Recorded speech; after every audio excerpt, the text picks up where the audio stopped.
આપણે આપણો અહીંયા ન્યાય માટે આવ્યા છીએ એટલે આ હે ને ડેરી મૂંગી સરકાર છે એટલે કોઈને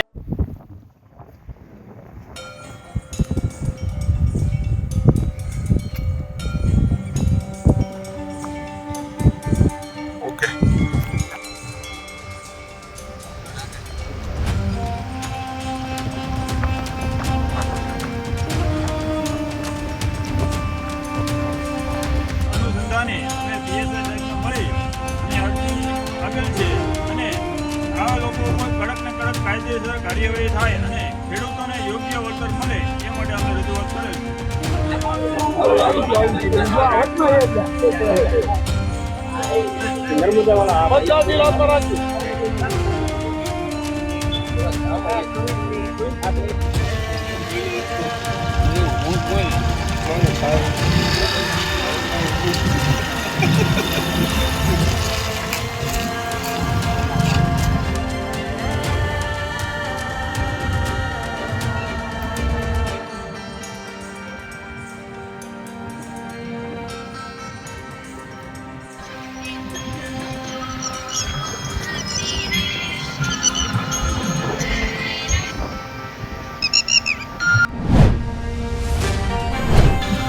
મારું નામ બાવળિયા વિષ્ણુ, ગામ નટવરગઢ, તાલુકો લીંબડી, જિલ્લો સુરેન્દ્રનગર।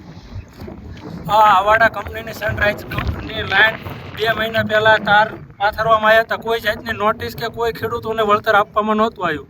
અમે જિલ્લા કલેક્ટરને 2 વાર રજૂઆત કરી, 2 વાર ડેપ્યુટી કલેક્ટર પ્રાંત સાહેબને રજૂઆત કરી, તો કોઈ જગ્યાએથી અમને વળતો જવાબ નથી મળતો। તો અમે હવે ના છૂટકે ઈચ્છા મૃત્યુની માગણી કરી રહ્યા છીએ।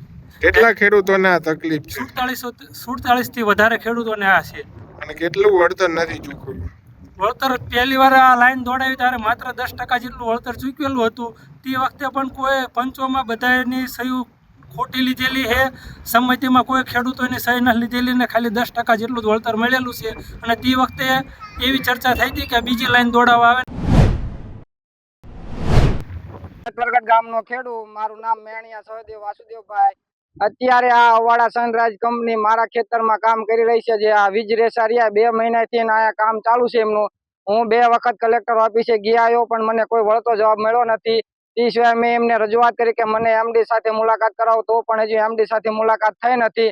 હવે છેવટે હું કંટાળીને પણ રાજ્યપાલ પાસે ઈચ્છા મૃત્યુની માંગ કરી માંગુ છું। કેટલા ખેડૂતોને આ પ્રકારની તકલીફ છે ને વળતર નથી ચૂકવવામાં? આવા મારી જેવા 47 થી વધારે ખેડૂતોને આ પ્રશ્ન છે। 47 વિનુભાઈ, ગામ નટવરગઢ, તાલુકો લીંબડી, જિલ્લો સુરેન્દ્રનગર.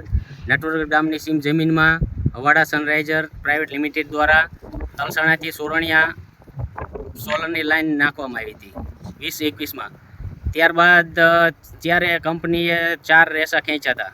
અત્યારે હવે કંપની 2 મહિના અગાઉ કોઈપણ ખેડૂતને કોઈપણ જાતની નોટિસ આપ્યા વગર ખેડૂતના ખેતરમાં એમની પરમિશન લીધા વગર મન ફાવે તેમ પહેલાં તો જેમ ફાવે એમ નુકસાન કરી નાખ્યું. તે પછી એમને વળતરની માગણી કરી તો વળતરનો કોઈ પણ જે ખેડૂતને નિર્ણય આવ્યો નથી. આગલી કંપની જ્યારે કામ કર્યું, જ્યારે 3 વર્ષ, ત્યારે જે વળતર કીધું તે ચૂકવવામાં આજ દી સુધી આવ્યું નથી. અને જ્યારે અમે 2 દાન કલેક્ટર સાહેબ પાસે ગયા, 2-3 વાર ડેપ્યુટી કલેક્ટરમાં ગયા, કલેક્ટર સાહેબ અહીંયાથી સૂચના આપી કે ભાઈ ખેડૂતને ને કંપનીના એમડી જોડે મુલાકાત કરાવવામાં આવે. પણ કંપનીના એમડી જોડે ખેડૂતને જે આજ દિન સુધી 2 મહિના થવા છતાં તોય મિટિંગ કરાવવામાં નથી આવી. અંતે હવે ખેડૂતે એ પહેલાં કલેક્ટર સાહેબને મળ્યા ત્યારે કીધું હતું કે ભાઈ હવે ખેડૂત કંટાળીને નો છૂટકે રાજ્યપાલ સાહેબને ઈચ્છા મૃત્યુની માગણી કરશે. જેથી હવે ખેડૂતે નિર્ણય એવો કર્યો કે 1-2 દિવસમાં હવે રાજ્યપાલને મળીને એમની જોડે આ પ્રશ્ને ચર્ચા કરીને નિરાકરણ નહીં આવે એટલે એમની પાસે ઈચ્છા મૃત્યુને 47 ખેડૂત માગણી મૂકશે.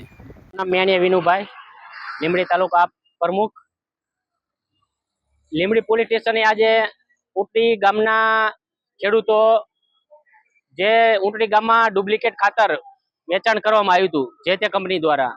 હવે સરકારમાં ડુપ્લિકેટ કચેરી, ડુપ્લિકેટ અધિકારી અને હવે તો ખેડૂતોને ડુપ્લિકેટ ખાતર પણ આપવામાં આવ્યું, જેથી કરી ખેડૂતોને રાતા પાણીએ રોવાનો વારો આવ્યો છે.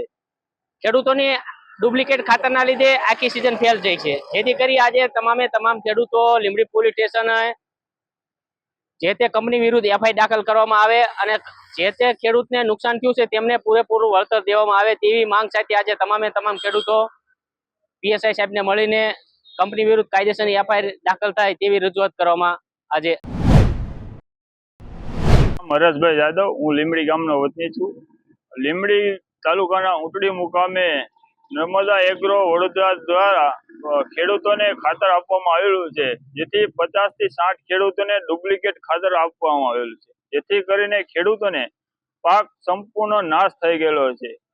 આજે અમે લીંબડી પોલીસ સ્ટેશન આ બાબતે પીએસઆઈને રૂબરૂ મુલાકાત કરી અરજી દાખલ કરેલ છે અને આ ખેડૂતોને પૂરેપૂરું વળતર મળે એવી ભલામણ કરી અને એગ્રો એજન્સી ઉપર કાયદેસરની કાર્યવાહી કરે એવી અમે માંગ કરી છે. ખાસ કરીને કયા કયા પાકોને નુકસાન છે આ જે ખાતર વપરાશના કારણે? કપાસ છે, તલ છે, ઝાર છે, આવા પાકો સંપૂર્ણપણે ફેલ ગયેલ છે. કેટલા ખેડૂતોને તકલીફ છે? અત્યારે તો અમારી પાસે 50 ખાલી એક જ ગામના 50 થી ઉપર ખેડૂતોના નામ આવેલા છે. હજી તો ગામે ગામ આવા ઘણા ખેડૂતો છે.